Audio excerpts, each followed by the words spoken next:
Hello दोस्तों, welcome to निक मैकटेक। तो सबसे पहले तो आप सभी खुश हो जाइए क्योंकि मच अवेटेड वीडियो आ चुकी है। आज की वीडियो में हम लोग डिस्कस करेंगे कंप्यूटर सिस्टम सिक्योरिटी के जितने भी इंपॉर्टेंट क्वेश्चंस हैं पांचों यूनिट को मिलाकर, जिसको पढ़कर आप 110% पास हो सकते हो। तो उन क्वेश्चंस को मैं आप इस वीडियो में बताऊंगा। तो इससे पहले मैंने कंप्यूटर सिस्टम सिक्योरिटी की और भी सारी वीडियो बनाई है। अगर आपने अभी तक वो वीडियो नहीं देखी है तो ऊपर आई बटन में कंप्लीट प्लेलिस्ट आपको मिल जाएगी, वहां जाके देख सकते हो। तो दोस्तों देखिए, देखते हैं सबसे पहला हमारा क्वेश्चन क्या है। अगर मैं यूनिट वन की बात करूं तो दोस्तों सबसे ज़्यादा इंपॉर्टेंट जो आपकी है वो यूनिट वन है, क्योंकि वही मेन यूनिट है भाई, उसमें से बहुत सारे क्वेश्चंस आते हैं। तो देखते हैं वन बाई वन। तो सबसे पहले अगर पहले क्वेश्चन की मैं बात करूं, है ना, तो हमारे पास फर्स्ट क्वेश्चन क्या है कि कंप्यूटर सिक्योरिटी क्या होती है। देखो, कंप्यूटर सिस्टम सिक्योरिटी का पेपर है तो हमें कंप्यूटर सिक्योरिटी के बारे में तो पता ही होना चाहिए, है ना। तो कंप्यूटर सिक्योरिटी के बारे में आपको पता होना चाहिए क्या होती है और उसके गोल क्या होते हैं, यानी कि CIA, कॉन्फिडेंशियलिटी, इंटीग्रिटी और अवेलेबिलिटी, है ना, ये क्या होता है ये आपको पता होना चाहिए। और कंप्यूटर सिस्टम सिक्योरिटी की प्रॉब्लम्स क्या क्या हैं वो आपको पता होना चाहिए, जैसे फिशिंग विशिंग वगैरह, है ना, हैकर जो करते हैं ये सब चीज़, वो उसके एडवांटेज डिसएडवांटेज क्या है ये आपको पता होना चाहिए, और किस तरीके से हम उसको प्रिवेंट कर सकते हैं, है ना। तो बेसिकली ये कंप्यूटर सिक्योरिटी की ही बात हो रही है। सिक्योरिटी के मॉडल्स भी आप लोग देख लेना, जैसे BLP, बीवा और चाइनीज वॉल मेटल। ठीक है। नेक्स्ट अगर हम बात करें तो जो कंप्यूटर सिस्टम सिक्योरिटी है हमारी, उस पे कौन कौन से अटैक्स हो सकते हैं वो आपको पता होना चाहिए।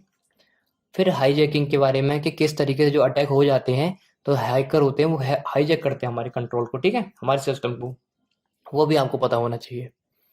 यहाँ अगर मैं बात करूँ तो ये क्वेश्चन कभी कभी देखने को मिल जाता है कि 404 हैकिंग पार्ट वन केस क्या था इंडिया के अंदर, और 404 हैकिंग पार्ट टू केस क्या था इंडिया के अंदर।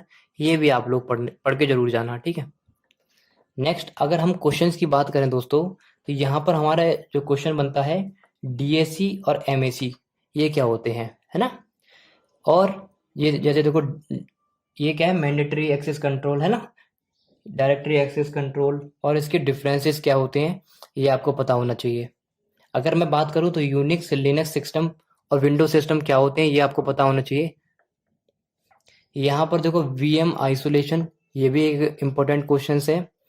और नेक्स्ट अगर हम बात करें तो आइडिया सिस्टम आपको जरूर पता होना चाहिए, ठीक है। देखो रूट किट बहुत सिंपल है, और हाउ टू प्रिवेंट, उसको किस तरीके से हम प्रिवेंट कर सकते हैं।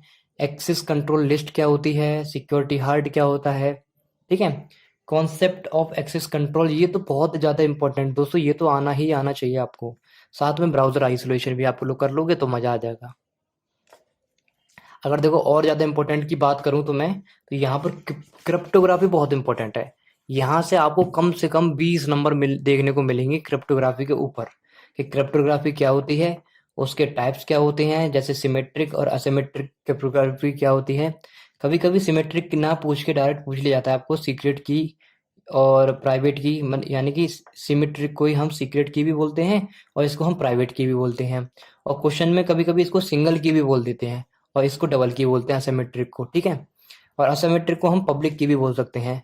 तो क्वेश्चन किस तरीके से पूछा जा सकता है कि क्रिप्टोग्राफी क्या होती है, उसके टाइप्स क्या हो सकते हैं, या फिर ऐसे ही पूछ लिया जा सकता है कि पब्लिक की और प्राइवेट की क्या होती है, उन दोनों के बीच में डिफरेंस क्या होता है, उसके एडवांटेज डिसएडवांटेज। तो ये दोस्तों क्वेश्चन बहुत ज़्यादा इंपॉर्टेंट बन जाता है आप सभी के लिए, क्रिप्टोग्राफी के बारे में नॉलेज होना बहुत ज़रूरी है।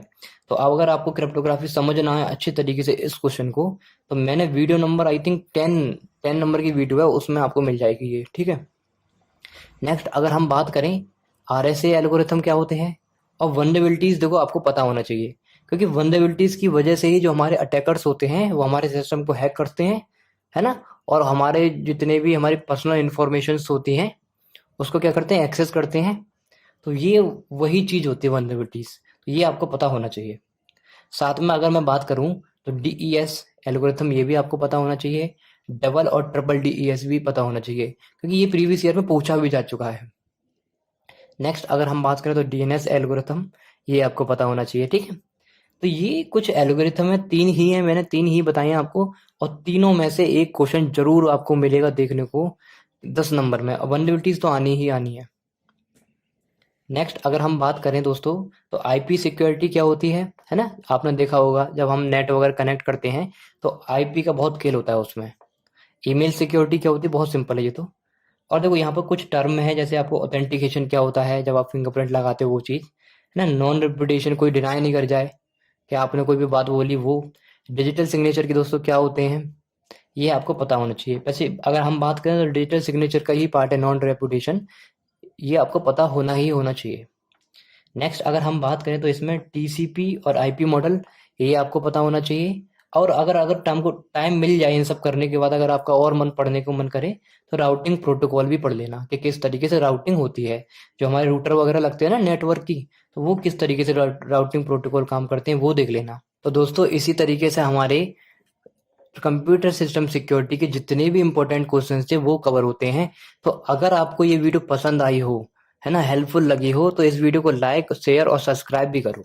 तो सब्सक्राइब करने की मैं क्यों बोल रहा हूँ, वो इसीलिए बोल रहा हूँ, अगर आप चाहते हो इन सब क्वेश्चंस के मैं आंसर आपको प्रोवाइड करूँ, ठीक है, तो आपको क्या करना पड़ेगा, कम से कम 20 कमेंट नीचे करना। 20 रिक्वेस्ट मेरे पास आई, सर इसके आंसर प्रोवाइड करा दीजिए, तो मैं इसके आंसर आपको सभी को प्रोवाइड करा दूंगा।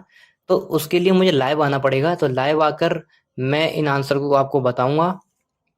तो इसीलिए मैं आपसे कह रहा हूँ कि सब्सक्राइब करने के बाद बेल नोटिफिकेशन जरूर बजा देना। तो अगर आपने मेरे को टेलीग्राम चैनल पे फॉलो नहीं किया है तो वहाँ भी लिंक मैं नीचे कमेंट बॉक्स में डाल देता हूँ, वहाँ जाके फॉलो कर सकते हो, क्योंकि अगर आपको इसकी पीडीएफ चाहिए तो वहाँ मिल जाएगी आपको। मिलते हैं नेक्स्ट वीडियो में, तब तक के लिए बाय, थैंक यू।